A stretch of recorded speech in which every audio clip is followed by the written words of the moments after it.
Wassalatu wassalamu ala asrofil anbiya'i wal mursalin wa ala alihi wassabihi ajmain. Amma ba'du.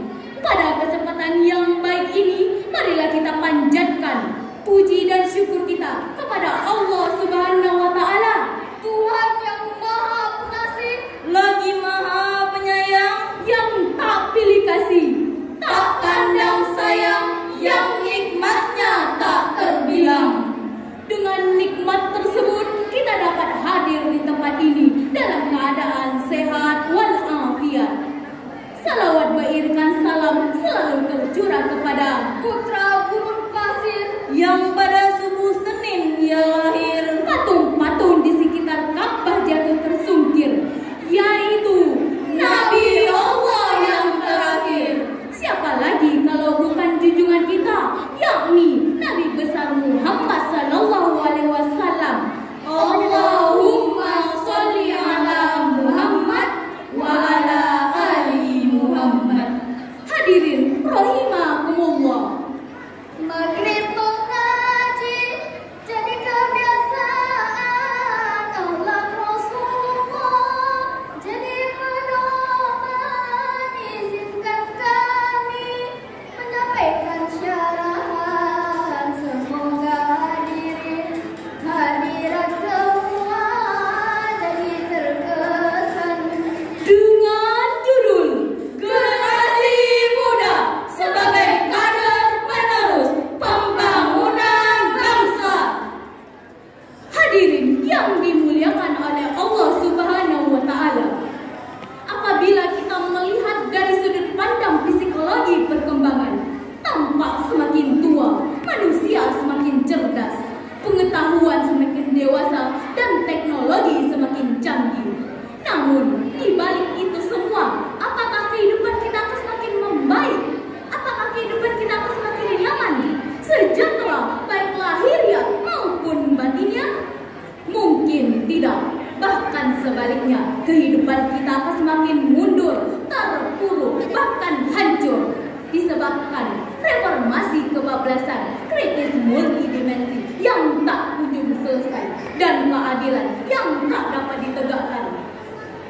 Coba kita perhatikan hadirin yang terjadi saat ini, seperti halnya pornografi ada di mana-mana, kezaliman yang dianggap biasa, bahkan ketika mereka hendak mati pun tidak membasahi bibir-bibir mereka dengan asma-asma Allah. Nauzubillah min zalik. Sejarah Islam telah mengajarkan kepada kita semua, terutama kepada para pemuda, agar memiliki nilai juang yang tinggi serta tanggung jawab terhadap kelangsungan nusa, bangsa, dan agama. Sebab young today is leader tomorrow. Pemuda hari ini adalah jagoan pemimpin di masa yang akan datang.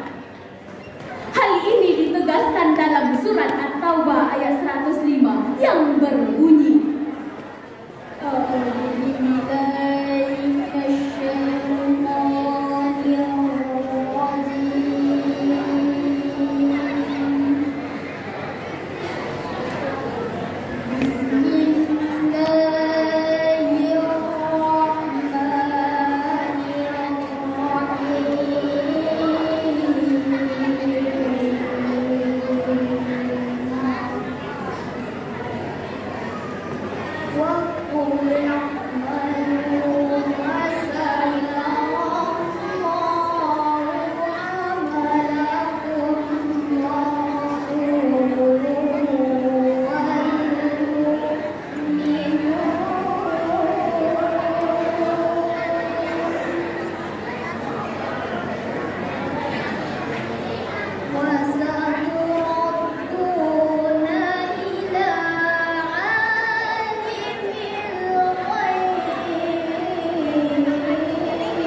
dan kamu akan dikembalikan kepada Allah yang Maha mengetahui akan yang gaib dan yang nyata. Lalu diberitahukannya kepada kamu apa yang telah kamu kerjakan. Hadirin yang dimuliakan oleh Allah Subhanahu wa taala, Islam tidak mengenal istilah pemuda penganggur, tetapi pemuda yang diinginkan oleh Islam adalah pemuda yang agresif, inovatif, progresif, dan produktif. Banyak orang sukses mengawali karirnya dengan berjualan koran. Yang dilihat bukan jualan korannya, tetapi mental etos kerjanya yang patut kita teladani. Lebih baik meneladani penjual koran daripada mencontoh oknum pegawai kantoran yang mental kerjanya seperti karet, sebentar-bentar bisa gedor, kemana-mana maunya naik motor, padahal kerjanya molor, disiplin waktu dibagi honor. Allah, pemuda seperti ini mustahil menjadi pelapar, melainkan menjadi pengekor. Nauzubillah min dzalik. Profesor Dr. B.J. Habibie mengatakan ada 5 kelemahan yang harus kita hindari, yakni lemah harta, lemah fisik, lemah ilmu, lemah semangat hidup, dan yang paling ditakutkan adalah lemahnya akhlak. Kalau terus begini hadirin, siapa yang akan menggantikan Presiden Republik Indonesia? Siapa yang akan menggantikan Kepala MTS Muhammadiyah II kalau bukan para generasi muda? Mengapa yang dikatakan hanyalah pemuda? Karena pemudalah yang mampu membuat perubahan menjadi lebih baik lagi daripada generasi sebelumnya. Sebagaimana firman Allah dalam surat An-Nisa ayat 9 yang berbunyi,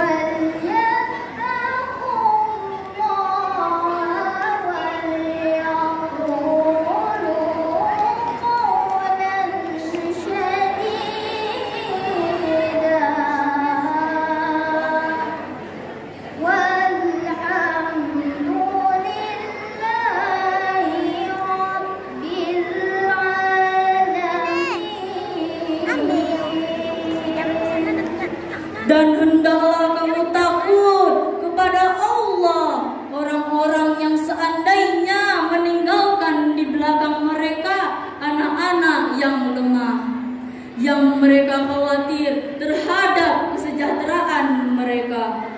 Oleh sebab itu, hendaklah mereka bertakwa kepada Allah dan hendaklah mereka mengucapkan perkataan yang benar. Segala puji bagi Allah, Tuhan semesta alam. Hadirin yang dimuliakan oleh Allah Subhanahu wa taala. Lalu, apa peran generasi muda untuk memajukan bangsa di era reformasi ini? Yang perlu bukanlah taktik perang, bukanlah otot dan tenaga yang dikuras secara mati-matian, melainkan perang pemikiran, di mana satu peluru bisa menembus satu kepala, tapi satu gagasan bisa menembus jutaan kepala. Imam Syafi'i mengatakan, pemuda hari ini adalah pemimpin di masa yang akan datang. Oleh karena itu, sebagai calon pemimpin bangsa saat ini, marilah bersama-sama kita sing-singkan tangan, langkahkan kaki ke depan, bekerja, bekerja, bekerja. Jika kita mengaplikasikan hal ini,